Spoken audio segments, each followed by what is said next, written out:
Hey everyone, welcome back to Black Girl Buzz, tackling today's issues, where we dive into the heart of societal issues through the lens of Black culture. I'm your host, Dumont, and today we'll be delving into a topic that's both persuasive and complex: colorism within the African American community. In this episode today, we'll be dissecting the historical roots and modern implications of colorism. I will back up my claims with extensive research and some excerpts from an interview I conducted.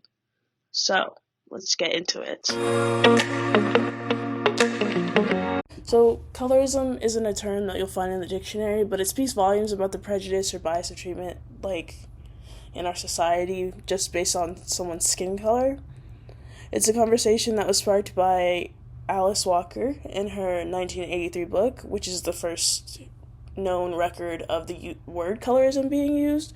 Her book was called In Search of Our Mother's Gardens, and she defines colorism as preferential treatment of the same race of people based solely on their skin color. She then marked it as an evil that must be stopped in order for the African American community to progress as people. And then she also specified that it had been common practice for light skins to be preferred in the Black community. I think to better understand the depth of colorism, I turned to a source which was by Ed Young, his article for The Atlantic. It was called The Ancient Origins of Both Light and Dark Skin. He talks about the historical underpinnings of the issue, and he talks about how it's basically rooted in European colonization, which is interesting because when I conducted my interview with another African American woman, Davina Samuel, she quoted a Bible verse. She said, quote, "Colorism begins with the perception of beauty and what people deem to be beautiful. The oldest example of colorism comes from the Bible and how people see Jesus. Revelations 1:14-15 describes Jesus as having skin that was darker hue and hair that was woolly in texture, white as wool or snow. The scripture goes on to describe Jesus' feet as burnished, bronze, and eyes of fire. However, if you Google a picture of Jesus or Jesus Christ, none of the depictions of him fit in the description provided in the Bible. You may find pictures of someone else's idea of beauty. Usually, it's a picture of a fair-skinned male with dark, smooth, flowing hair." I think that what she said just emphasizes the idea that society has a set standard of what people or historical figures are supposed to look like. Like, for example, how painters would lighten Queen Charlotte's skin to portray a more European standard of beauty. But this isn't just a historical problem. So let's dive more into it. So, colorism seeps into our modern lives, influencing hiring practices and opportunities. Another source that I pulled from was Thomas Tartt's LinkedIn article, where he highlights stating that even with qualifications, lighter-skinned individuals can be preferred over their darker-skinned counterparts. I think that Tartt can be a reliable source to speak on the biases that go on in the work field, because he himself is an African-American male, but he's also a career consultant. So in his article, he says, quote, "A 2006 University of Georgia study showed that employees prefer light-skinned Black men to dark-skinned men, regardless of their qualifications. They found that a light-skinned male could have only a bachelor's degree and a typical work experience and still preferred over a dark-skinned male with an MBA and a past managerial positions. On the other hand, however, the corporate world, it is assumed that relative to their lighter-skinned counterparts, dark-skinned Blacks also have lower levels of education, income, and job status. As history shows, although light-skinned Blacks were of higher rank than their Black counterparts, they still received scraps at the end of the day." End quote.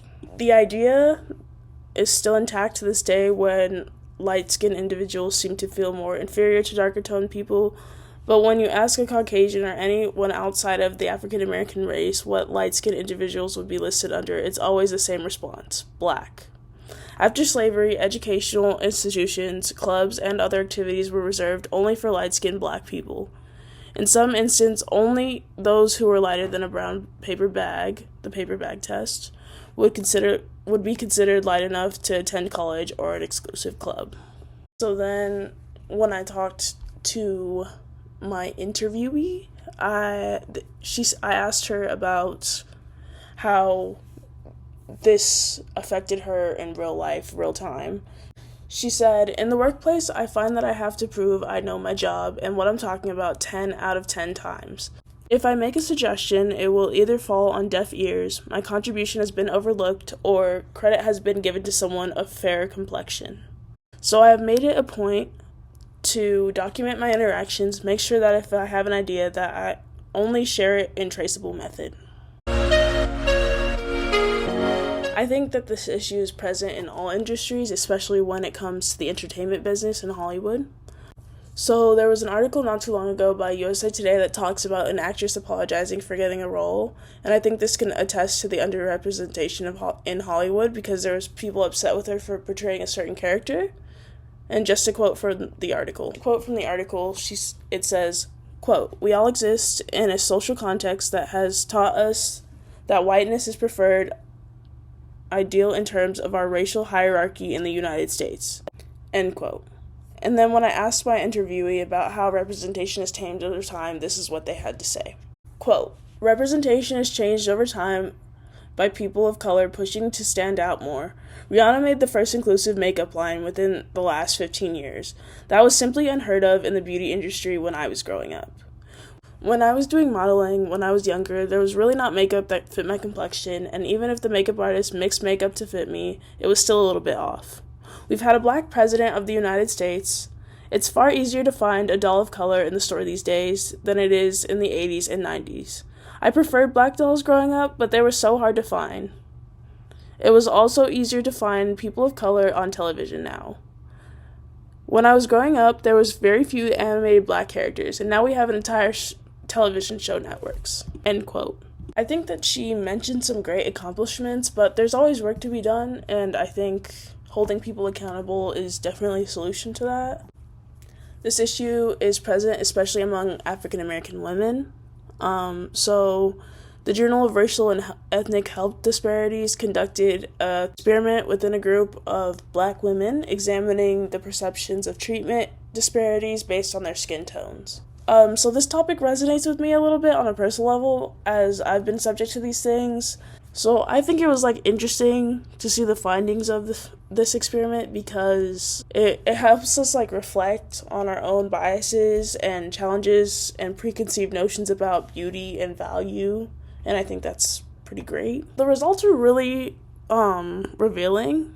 So there's a contrast on how individuals are valued depending on their racial composition of their surroundings. In predominantly white settings, the research suggests that lighter skin tones are often perceived as more valuable, while the darker skin tones face system biases. However, in predominantly black settings, the dynamic reverses, where skin individuals are seen as a little bit lower. So this is probably due to resentment, probably. I think what makes the research particularly interesting is its implication for understanding the role of the environment and then shaping biases.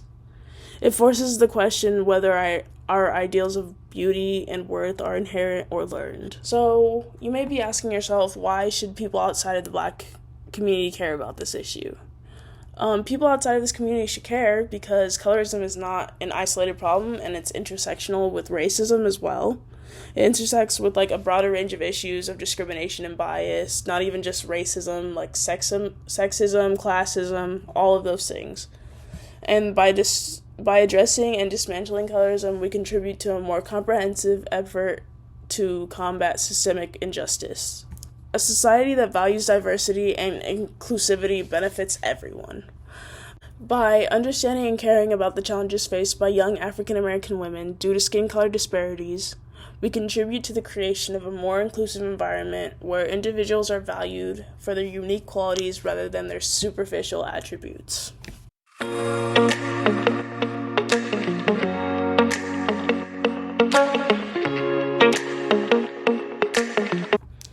And that concludes our journey into the intricate web of colorism. Today we peel back the layers of historical roots, workplace dynamics, and societal perceptions. Colorism is a persuasive issue that transcends communities, demands our collective attention. Fostering empathy, understanding, and a commitment to inclusivity is important.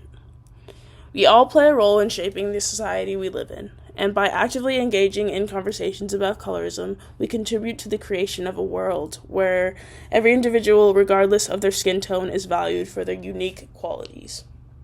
Thank you for joining us on Black Girl Buzz, tackling today's issues. Again, I am your host, Zion Dumont. Please like, subscribe, comment, and remember, change starts with awareness and action. Until next time, signing off.